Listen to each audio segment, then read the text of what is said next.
What's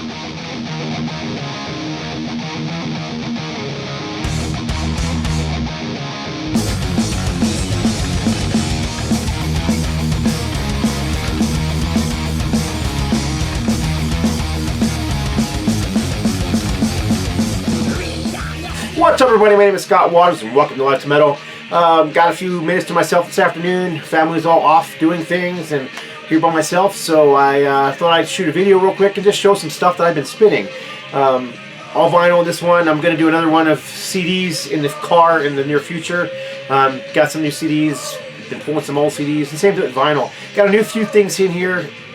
Try that again. Got a few new things in here, and I'll show those here too. I'm not going to do a special video for them because I'm showing them here, but a lot of this stuff I've just been pulling stuff out of the shelves I haven't heard in a while, and thought I'd just show those off, maybe talk about them for a little while. First off, this is MADHOUSE. This is The First Damage. I believe this album was recorded in 1988. It was not released until, I don't even know what year it was released. But this is a new wave of British heavy metal style music, very much in the similar vein to very early Iron Maiden, Tank, Motorhead, that kind of thing, where it's got kind of that Fast and Furious punk edge. And yeah, you can actually hear it a little bit in the background. I got on kind of low, but this was a very rare record, if you can find a copy these days. It's on Beer and Jesus Records. It's the only album that was released on Beer and Jesus Records. And for those of you who know Aaron Margosian or the Metal Theologian, that was his label. So, like I said, very rare release. And he happened to send me a copy of this not too long ago in the mail, and it kind of just re-piqued my interest in it. So I pulled it out and started giving it another fresh spin, and actually spinning it for the second time. Spun it once yesterday, and I'm spinning it again today. So. Went to see the Bohemian Rhapsody movie about Freddie Mercury. Really enjoyed it. I thought it was a great movie, very clean. It's like a G-rated movie, really, the exception of a few cuss words. It surprisingly doesn't focus, just on Freddie and his fight with his disease at the end of his life. It was really about the music, the band. The whole atmosphere around the band and why they were doing what they were doing. Of course, it had, the moments of Freddie questioning his sexuality and those kind of things, but it wasn't the focus of the film, which I thought was great. You kind of saw the humble beginnings. You saw how this, this bar band became this big band, and how they were just one big family. And then they, as they got bigger and bigger, the fame kind of went to their heads and fractured them. And by the 80s, they splintered, and then they came back together. There's a few things in the film that were not factual, that were off-based. I saw several things, actually. Just being a Queen fanatic, I just know. But it's Hollywood. It's a Hollywoodized version of the story, and it's not that big a deal. It was still a very entertaining and very good movie, and the basis of the film was mostly true. So anyhow, that got me to pulling out Queen records. So I've been spinning Queen records. This is the very first Queen album. I have a couple different versions of it. One of them has this gold foil stamped. This one here, I've had it for years. And I thought I'd just open it up and show it. What I usually do when I get a new record is I'll put it in one of those, MoFi sleeves, like this one is in. And I usually, if it's just a generic white sleeve, I'll just throw it out or, give it to somebody who needs some. But I don't actually keep my records in those old sleeves anymore. But this one I kept because I thought it was interesting.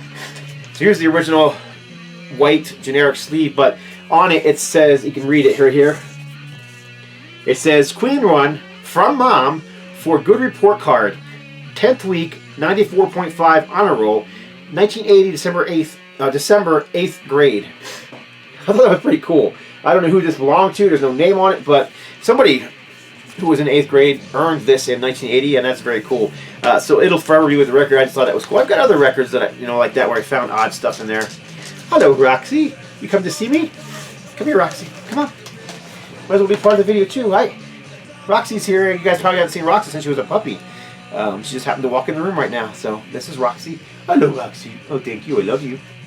I love you. Okay, get down, baby. Get down. Okay. Next up, well, this one I just showed another video, but I'll show it again. This is Wrecking Everything Live, Overkill, double live album. I played this one 3 or 4 times already, and I just basically got it. Love Overkill. I especially love this era of Overkill. You got songs on here, Thunderhead, Necro Shine. Just the stuff that's more modern and more recent that you don't hear as much as the classic stuff. Long Time Dying, It Lives, Battle. Just great stuff on here.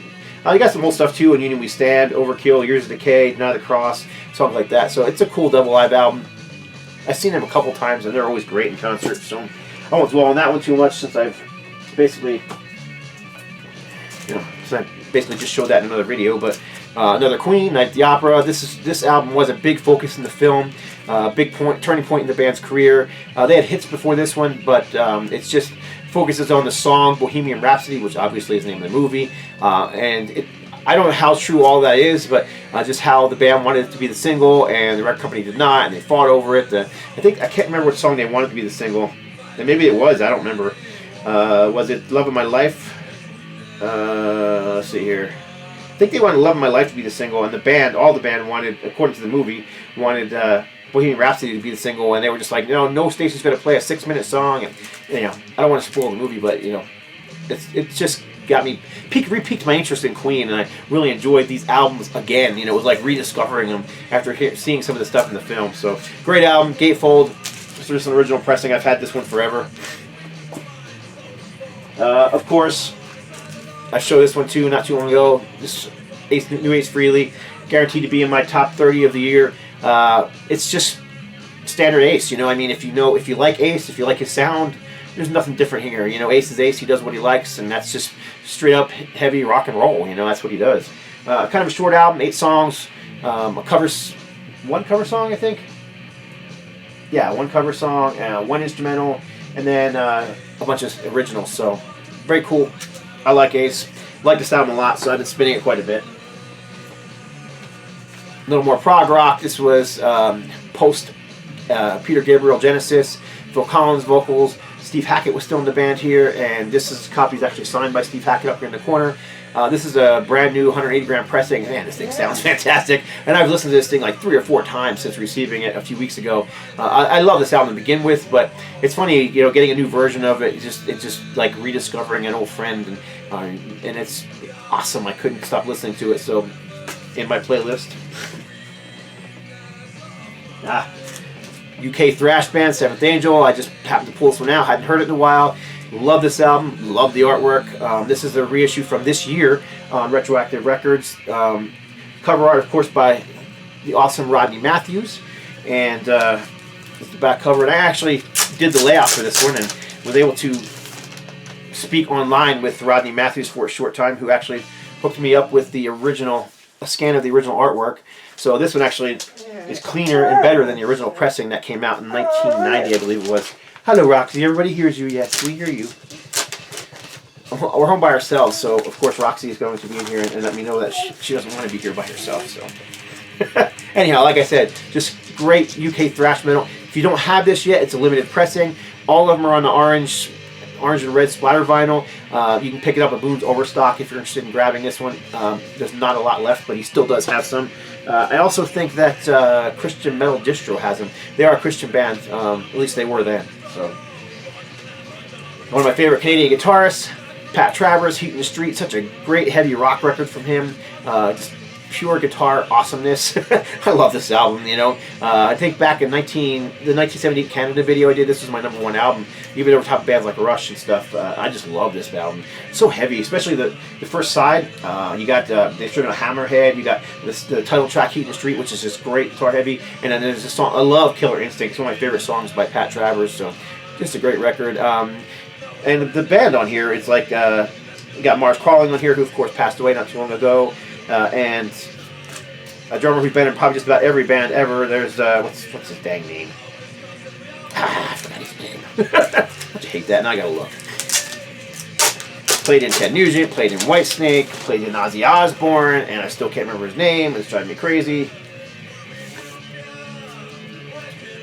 Tommy Aldridge. Well, anyhow, there's a better picture of him. So yeah, Tommy Aldridge, legendary drummer.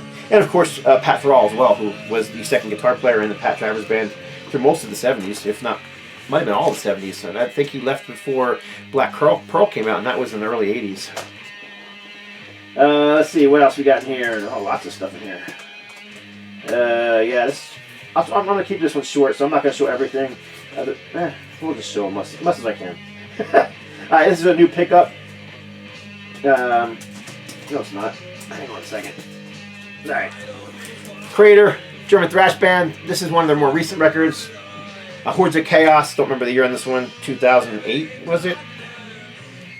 I don't know. I don't see the year on the back. Doesn't matter. I love this album. What I like about it is it's raw, aggressive. It has that early sound that, you know, in more recent years, KREATOR is the sound quality and the recording quality has become like spot on perfect, which is good. There's nothing wrong with that.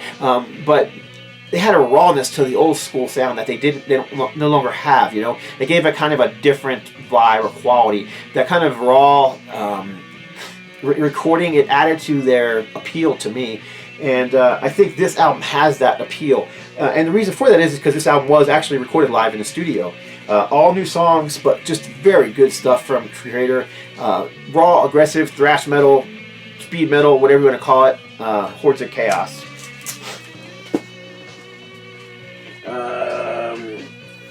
Can't remember if I showed this one in another video or not, but this is a brand new release. Saint actually put this out themselves. This is In the Battle. This is their comeback album from 2008, was it? Maybe it was even earlier than that. Let's see if it's maybe on here. Anyhow, just fantastic old school heavy metal. I mean, if you like the first 2-3 Saint records, chances are you're gonna like this one too, because it's just that good. It's got that, you know, kind of melodic Judas Priest style to it. There's no inserts for this, and there's no year on it, so can't remember the exact year this came out. But this is not the original cover. This is far better than the original cover. This is actually one of the later repressing covers. I'm glad they decided to use this one because it is more fitting for the band and more fitting for the sound, and the back cover photo is cool. So, Saint, In the Battle. If you don't have this one, grab it. It was a very limited pressing. I know the band did a crowdfunder to print these, so most of them are gone through the crowdfunder. So the remaining copies, I believe that I think Christian Metal Distro, which is owned by Rox Records, is the only place that has copies of this for sale. So if you go to Rox Records and click on Christian Metal Distro, you can get to it from there if you're interested in this one. White vinyl, sounds great. Sounds better than the CD, which I've had since it came out, so quite awesome. This is a new pickup that I've had for a long time. I'm not sure why I haven't shown it yet, but this is Atrophy. This is the Chemical Dependency demo on vinyl. And that is the original cassette tape, obviously cleaned up and blown up. Yeah, this is fantastic. The sound's cleaned up. I used to have this on, like, I don't know if it was a copy of a copy of a copy, but I just remember it being very rough to listen to. The music was great, but it was just rough on the ears. This sounds fantastic. So I don't know if they had the original tapes or what they did, but it has all the original songs. All was it 6? 1, 2, 3, 4, 5, 6 songs. And then it adds on 4 live songs from 1989 and live in Toronto, Canada. So this is worth picking up if you can find it. I picked this up at I believe it was Shadow Kingdom Records quite a while ago. I mean, it must have been a good 6 months ago I grabbed this thing. I just haven't shown it yet. But yeah, I'm giving this a spin recently. And the new DORO. This is Forever Warriors. I have shown this one in a video before. This it's just, again, straightforward heavy metal, traditional heavy metal, very good. DORO sounds as good as she ever has. Lots of guest songs on here, lots of metal anthems on here. Record 1 is it's actually the one I keep spinning over and over again. Record 2 has 2 songs on side 3, and then it's got a bunch of bonus tracks that supposedly weren't on the CD pressing. I don't know. But lots of guest people on here, including Chuck Billy, Warl Dane, Ross the Boss, Tommy Bowen. It's just a bunch of different people on here. Is it Miley? Yeah, Miley from KREATOR. Very good record from her. And there's even a bit of a, If I Can't Have You, No One Will. Kind of has even some death metal vocals to it. You know, it's not like the feature of the song, but it's almost like a duet with DORO and some death metal vocals. And I don't remember the name of the vocalist. Johanna Haig. I don't even know who that is. So, but anyhow, very good record from DORO, brand new 2018 release. Fairly sure I showed that in a past video, but been spinning it recently.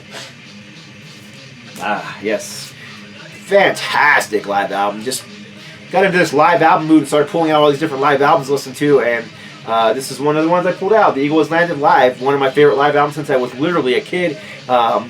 This is prime Saxon in my opinion. Better than any studio album they put out. This captures the energy, the heaviness of Saxon back, you know, in the early 80s. What was this, 82, 83 when this was recorded? Very early. Let's see. Is there a year? Why is there no years on any of these back of these things? Anyhow, I know it was very early, so it was like 82, 83. And, you know, songs from the early years. The crowd is just outrageously loud and energetic, but it just, the whole thing just has an energy and a vibe. Highly recommended if you're even remotely a Saxon fan or a fan of heavy metal or new wave British heavy metal. Great record. Victory, German melodic heavy metal band with Charlie Hunn on vocals, was it? Yeah, Charlie Hunn on vocals. Charlie, who had formerly sang with Ted Nugent, among others. Yeah, this is just a great album. Catchy, hooky, a lot of energy. You know, big bottom ends to the sound. Very good. It's just catchy, you know. I don't want to call it pop metal because that kind of brings to mind, like, you know, Poison. It's not like that. It's got more edge than that. It's a little more rock and roll than that, a little more heavy metal. But I like Victory, especially the early stuff. So, very good album from them. What else have we been watching? This is the this year's White Wizard. I kind of bought this one at the beginning of the year. Put it in a pile, listened to it a couple times, and then kind of forgot about it. Was digging through records the other day, looking for something to spin, and I was like, oh, I haven't heard that in a while. Very good album from them, just straightforward heavy metal. I don't know if this is memorable as some of their past albums, and maybe just because I haven't given enough spin time, but still a very good album from them. It says 61 epic minutes of classic heavy metal featuring the return of vocalist Wyatt, Screaming Demon Anderson, and original guitarist James LaRue. Limited edition orange black vinyl with a download card. Anyhow, White Wizard, Infernal Overdrive. Let's see. I'll show one or two more. Like I said, I was in the live album mood. Another single live album, another classic from the 80s, early 80s. This one's definitely early 80s. Should be a year on this one. This is a U.S. pressing on Mercury Records. What do you know? I don't see it on here. Oh, yeah, there it is. Recorded live in England, surrounded by maniacs, 1981. So very, like I said, early 80s. Stellar recordings. It's just one of my all-time favorite live records.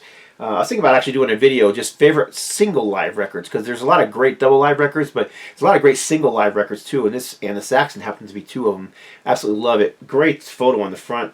Always love the bomber light thing that they have on stage, just to stage dive the band while they're playing at times, and you know, this is the classic Motorhead lineup, and all these guys have since passed.